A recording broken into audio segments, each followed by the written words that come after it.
Hello everyone, welcome to my YouTube channel. I'm Dr. Dill, and this is the first video where I'll be discussing the model answers for the IELTS writing test. This is for the part 1 of the IELTS writing test, and let's move on to the question.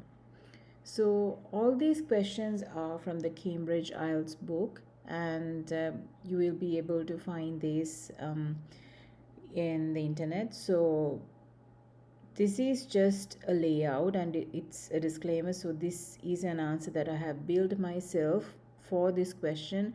There may be some defects. I'm not an IELTS expert and I'm not a professional IELTS teacher, but I'm doing all these videos just for you to be able to approach these questions in a systematic way, and I am just sharing the strategies that I use to answer and get a better score for my IELTS writing test in the academic stream. So I hope this video will be helpful for you, and please do subscribe to my channel and share these videos with your friends who are getting prepared for the IELTS exam. So let's start. The question is about a bar chart, which is very common in the IELTS exam. You can get several types of charts when it comes to the IELTS writing exam task 1, where you have to summarize and give a report regarding this chart. So the question is, the chart below shows the number of men and women in further education in Britain in 3 periods which they were studying full-time or part-time. Summarize the information by selecting and reporting the main features and make comparisons where relevant.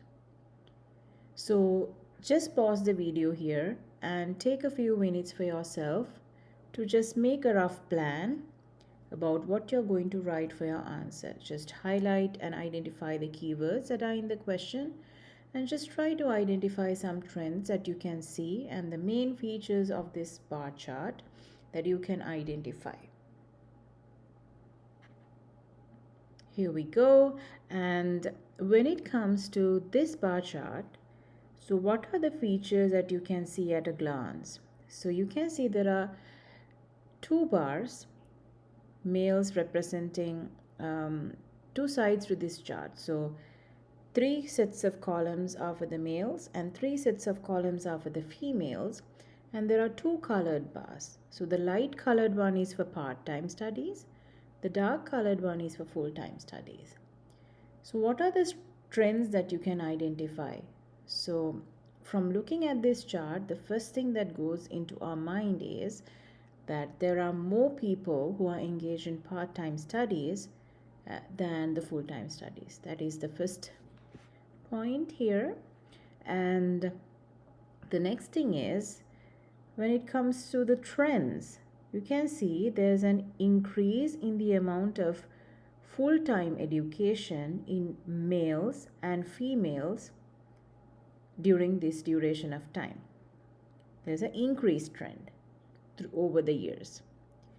And in males, can you see, when you look at the part-time studies, it's just, it's a reducing trend.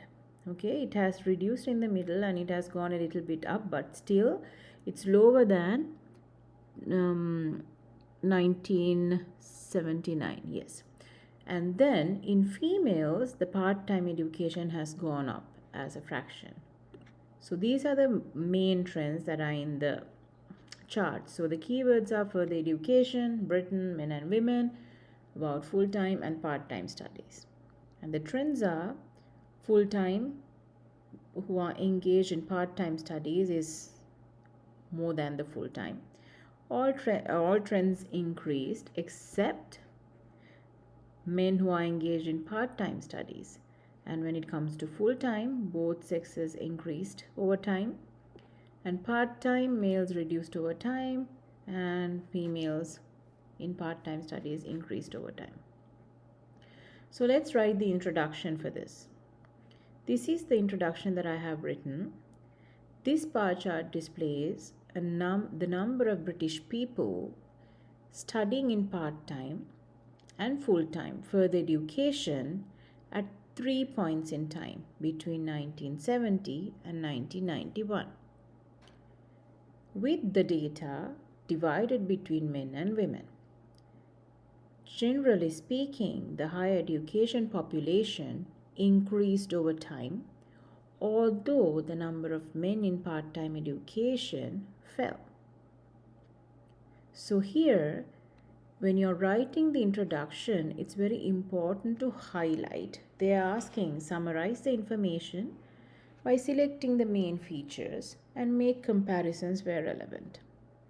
So, here, when you're developing the ideas to write your description for task 1, it's very important to use the first paragraph as a general introduction and use some themes.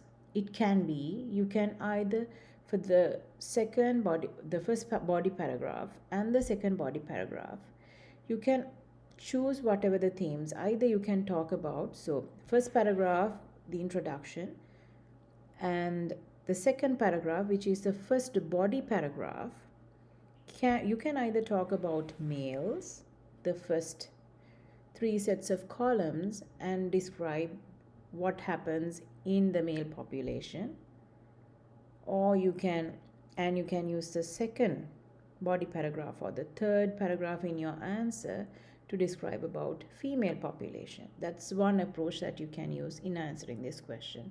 Or else you can write your answer, just give an introduction, and in the first body paragraph you can describe about part-time studies, and in the second paragraph you can describe about full-time studies. That is another approach you can use.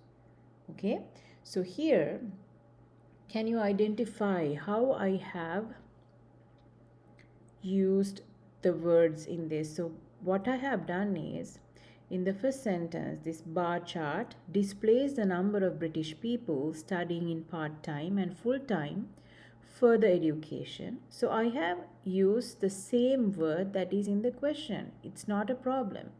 But what I have instead of writing the same question and repeating the same wordings, I have used the same wording, but in a different form. The grammar is different here, right? I hope you can understand. So at 3 points in time between 1970 and 1991. So I have included the years as well, with the data divided between men and women. So that is a basic and outline sentence about this graph. And then I have highlighted the trends. Generally speaking, the higher education population increased over time. Although, so all the trends are towards increasing, but instead of the part-time, in males. So I have highlighted that trend in my introduction. Can you see how I have paraphrased the words that I used in this question? So the number of British people. Here in the question it says, the chart below shows the number of men and women in further education in Britain. So instead of using the word Britain, I have used British people studying in part-time and full-time further education. So you can use higher education, university education, or something like that as well. Okay, so here in the second sentence I have used higher education instead of further education. So that's how you be mindful about using the words when you're writing the answer. Then we'll move on to the first body paragraph. Part-time studying had been more popular among individuals of both sexes throughout this time period. There is a downward trend in men engaged in part-time education, which contrasts with the upward trend in women. In fact, there had been a significant rise in the number of women in part-time studies from 1980/81 to 1990/91. So here, the approach that I have used in writing my answer is, I have described about part-time studies in my first body paragraph, and then in my second body paragraph, I'll be describing about full-time studies. So then there is some structure to our answer, and it's easier for the reader to understand, and you'll get a higher mark for this.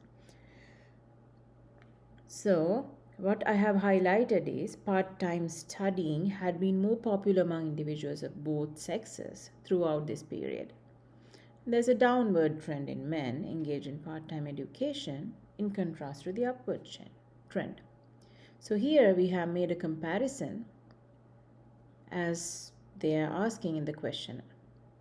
In fact, there had been a significant rise in the number of women in part time studies from 1980 to 1991 because if you look at 1970 and 1980, this had been a slight increase, but when it comes to 1990, the increase is huge. It's greater than the previous one, so it's something significant. So I have highlighted that and included that in my first body paragraph. So see, it's just 3 sentences that is necessary because it's just 150 words that are required when you're answering this question. So it's very important to have that structure. We'll move on to the second body paragraph.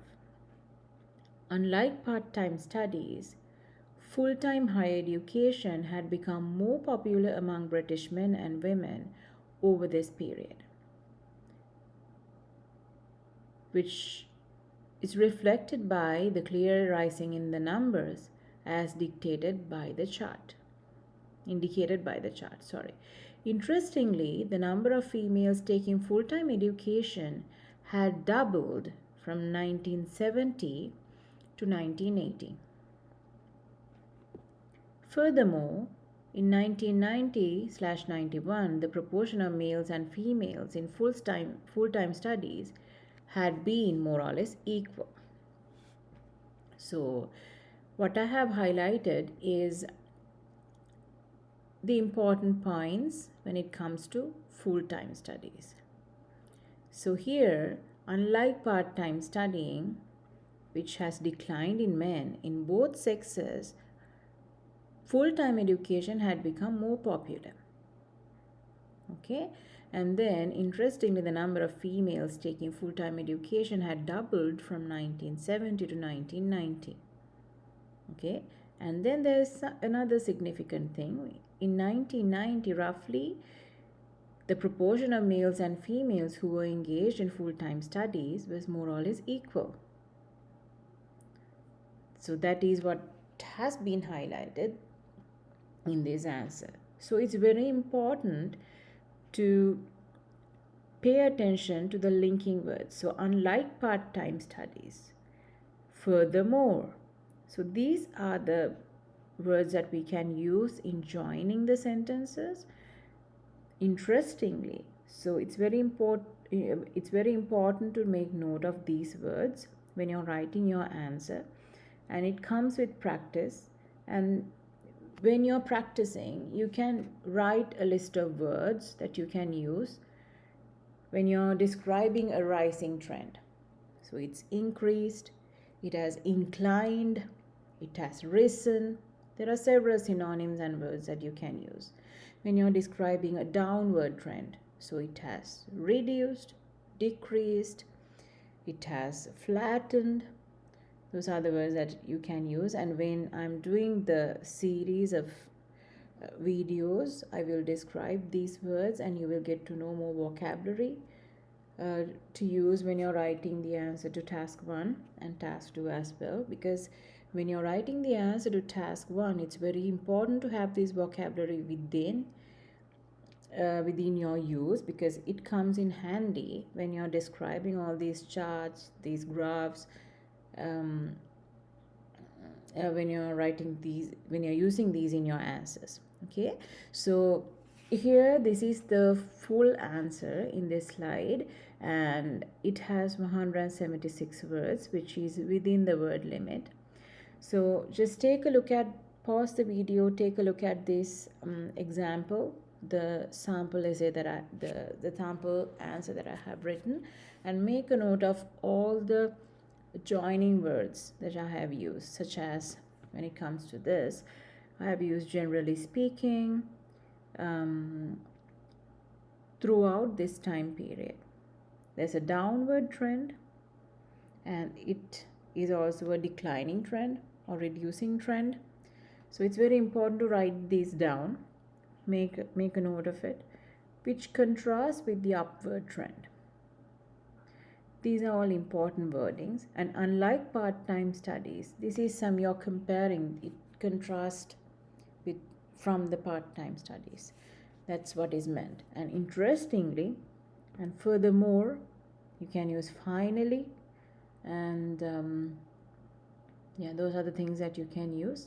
And just pause and read from beginning to the end, and I hope it will give you a better idea as to how you can approach in answering the task 1 when you get a bar chart like this.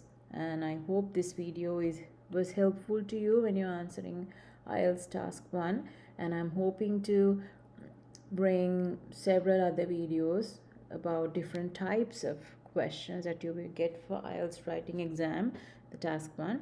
And please subscribe to my channel and share this video with your friends who are preparing for the IELTS exam. And I will meet you in another video. I'm Dr. Dil. Take care.